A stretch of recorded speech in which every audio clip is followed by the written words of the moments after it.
观众朋友，大家好，欢迎来到看大陆节目，我是真言。过去30-40年，中共系统化的从欧洲攫取技术，让许多华人在国外发展面临障碍，因为他们被怀疑在为中共做事。有时他们升迁到一定的职位之后，就再也升不上去了。同时，美国政府还收紧了对中国学生发放签证，吊销了部分中国学生的签证，包括与中共有联系或在关键领域学习的学生。李云海原本拥有令人羡慕的工作，他曾在美国德州大学 MD 安德森癌症中心从事乳腺癌研究，并参与抗癌疫苗的研发。然而，这一切都化为泡影。他因企图窃取商业机密罪被判处入狱1年。去年6月，李云海将研究数据下载，共有90 G 大小，其中包含大量未公开的研究内容、图表与模型，均属于美国的商业机密。当实验室的行政人员发现他的行为后，对他进行询问，他告诉行政人员说，他已经将数据删除，但实际他将数据上传百度云盘，这是一家总部位于中国的云数据服务平台。去年7月9日，他试图从德州休斯顿布什洲际机场搭机返回中国，但在安检时被拦下。海关人员在他的手机和笔记本电脑中发现大量尚未公开的癌症研究资料，其中包括由美国国立卫生研究院与国防部资助的敏感医学资讯。他向海关人员称，自己担心多年研究成果被浪费，因此打算回国到大学继续研究。他认为自己有权保留这些资料，他不记得曾签署任何保密协议。李云海于2022年持 G1 交换学者签证加入 MD 安德森癌症中心。他在入职时签署了保密协议，承诺不会将研究资料外泄。虽然他声称未接受任何外国资助，然而起诉书显示，他同时还获得中国国家自然科学基金的资助，并为重庆医科大学附属第一医院进行研究。李云海在 MD 安德森癌症中心担任研究员期间，曾被列为在中国发表的医学研究论文的作者之一。最终，李云海因企图窃取商业机密罪被判处监禁1年，出狱后预计将被遣返回中国。中共政权近年来持续尝试向美国学术界施加影响。过去几年，美国联邦检察官已陆续对多名中国留学生提出刑事指控。以下是其中几个典型案例。一名中国留学生石峰云于2024年1月偷拍美国军事设施，美国司法部罕有地引用2战时期的间谍法起诉，然后被判处6个月监禁。石峰云在明尼苏达大学的研究主题是利用人工智能检测农作物病虫害。2024年1月5日，石峰云在休假期间飞往维珍尼亚，并在机场租了一辆特斯拉，但是他在那一周的研究对象不是植物，而是作为美国唯一制造最新一代海军航空母舰和核潜舰的当地造船厂。石峰云的行为引起了一名造船厂保安的注意，随即通报海军犯罪调查局。1月6日，石峰云在恶劣天气下仍使用无人机拍摄，但无人机卡在造船厂附近居民家的树上。当石峰云向当地居民求助时，被问其国籍和此行目的。最后，这位未透露姓名的居民拍下了石峰云的照片、车牌和身份证，并报警。石峰云在接受警方问询时非常紧张，无法解释为何在恶劣天气下依然使用无人机的拍摄行为。警方表示，当地消防局会取下无人机，而他本人需要留在现场。但石峰云在1小时后归还了租用的汽车，在未取下无人机的情况下逃离了该地。美国联邦调查局随后扣押了无人机，查阅后发现了纽波特纽斯造船厂和贝仪安全集团的图像。贝仪是一家国防、航空航天和安全公司。根据 FBI 探员夏洛维兹的证词，当石峰云使用无人机拍照时，造船厂正在积极制造航空母舰和维珍尼亚级核潜艇。石峰云在逃离造船厂后，准备搭飞机回去中国。他仅买了单程机票，结果他在旧金山被捕。7个月后，他承认触犯间谍法中的2项轻罪，被判处6个月监禁，并接受1年的狱后监督。悉尼科技大学教授冯崇义告诉自由亚洲电台，事件中有很多耐人寻味的细节，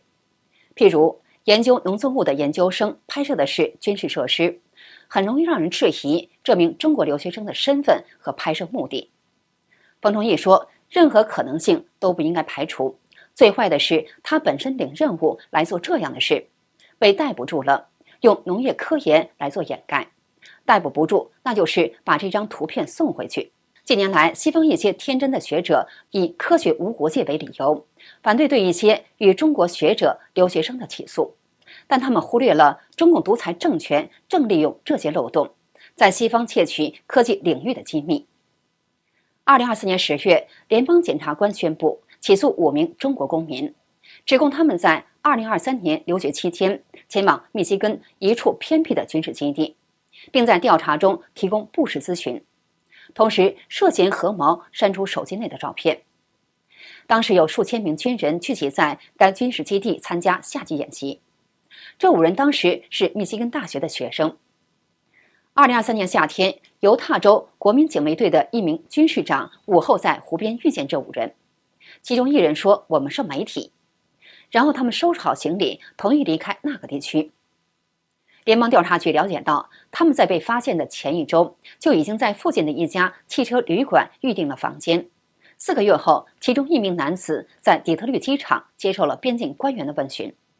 他告诉调查人员，他和其他人曾前往密西根州北部看流星。联邦调查局表示，检查他的外部硬盘后，发现了2张军车照片。这些照片是在与那位国民警卫队军官相遇的同一天晚上拍摄的。其他4名男子在接受调查时承认2023年8月曾身处密西根州北部，但他们说了为了看流星。这5人曾就读密西根大学，现已毕业离开美国。调查人员说，这起案件再次表明，中共间谍活动可以在美国任何地方发生，我们必须保持警惕。2020年，2名中国留学生王宇浩和张杰伦私闯佛罗里达州最南端的美国海军基地拍照被捕。他们在1月4日驾驶一辆蓝色现代轿车，来到佛罗里达州基韦斯特的美国海军航空基地。这个海军基地是美国在莫斯科湾的重要海军基地和海军航空维修站，拥有最先进的设施，可以为战斗机提供所有的军事服务，并对美国和外国海军舰艇提供维修服务。基地女卫兵见王张2人没有必须出示的证件，要他们掉头离开，但2人不听，把车开进了基地。卫兵于是报警，海军保安人员30分钟后逮捕了2人。在他们的照相机里发现违规拍摄的基地照片和视频，其中包括存放武器弹药的佛莱明岛美军建筑。2人随后被控非法进入美军事设施拍照。最终，张杰伦被判处12个月监禁，王宇浩被判处9个月监禁，随后被监管释放1年。这2名学生都已经服刑完毕，并被遣返回国，并且将被永久限制入境美国。张杰伦本科毕业于西安交通大学，被逮捕时正在密西根大学攻读建筑学硕士。王宇浩本科毕业于北京交通大学，当时正在密西根大学攻读工业工程硕士。如果这起拍摄事件没有发生，这2位留学生大概早已顺利拿到学位，并找到体面的工作。现在2人却在异国他乡沦为阶下囚，还被驱逐出境。这是这个海军基地第3次被中国人非法拍照。2019年12月26日，27岁的中国留学生廖旅游在同一海军基地另外一个地区非法拍照被捕，被控同一罪名。根据联邦诉状，目击者发现27岁的廖旅游徘徊在基韦斯特岛的海军航空站围栏边缘，并从岸边闯进军事设施。美国宪兵看见廖旅游使用手机相机功能迅速拍照，立刻取走他的手机，并通知联邦调查人员。这名男子随即被逮捕，并被指控涉嫌擅自闯入海军军事禁地，意图拍摄军事防御设施。他自称想要拍摄日出，但调查人员在他的手机相册内找到敏感军事设施的照片。同年早些时候，20岁的中国公民赵前利也对这个海军基地非法拍照被捕，后来被判1年的联邦监禁。美国空军退役情报上校莱顿对媒体说，中国人多次试图对基韦斯特海军航空基地进行拍照，表示中国人持续跟踪敏感目标。他说，他们会采用技术和人力情报手段，尽可能准确地获取美国军事行动的情况。莱顿举例说，我们知道中国经常雇佣跑道观察员或飞机观察员，对美国空军基地的飞机起降进行跟踪。我们驻扎在关岛时，我们就知道中国人对我们在安德森空军基地的飞行活动进行监视。除动用普通公民外，中国外交人员也涉及私闯美军基地。据报道，2名中国外交人员2019年秋天驱车私闯维吉尼亚州一个美军特种作战基地，并试图逃脱安全人员的追踪。